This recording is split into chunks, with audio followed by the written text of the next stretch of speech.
ለእስልምና እምነት ተከታዮች በሙሉ እንኳን ለታላቁ የረመዳን ወር በሰላም አደረሳችሁ። ታላቁ የረመዳን ወር በሂጅራ አቆጣጠር 9ኛው ወር ነው። ረመዳን የተቀደሰ የጾም የጸሎትና የመንፈሳዊነት ወር ነው።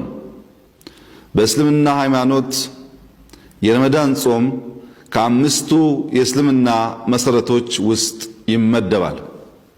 ይህንን ወር ከቢሊዮን የሚልቁ ሙስሊሞች በመላው ዓለም በጾም በመልካም ተግባራትና በጸሎት ያሳልፋሉ። ነቢዩ መሐመድ ሰለላሁ ዐለይሂ ወሰለም እንደተናገሩት በረመዳን ወር የገነት በሮች ሁሉ ይከፈታሉ፣ የገሃነም በሮች ይዘጋሉ፣ ሰይጣናት ይታሰራሉ። የረመዳን ወር ፈጣሪ ቅዱስ ቁርአንን በቅዱስ ገብርኤል አማካኝነት ለነቢዩ መሐመድ ሰለላሁ ዐለይሂ ወሰለም ያወረደበት የተቀደሰው ወር ነው። በረመዳን ወር ውስጥ ቁርአን የተወረደበት የተባረከች ሌሊት ለይለቱል ቀድር ወይም የመወሰኛይቱ ሌሊት ትባላለች።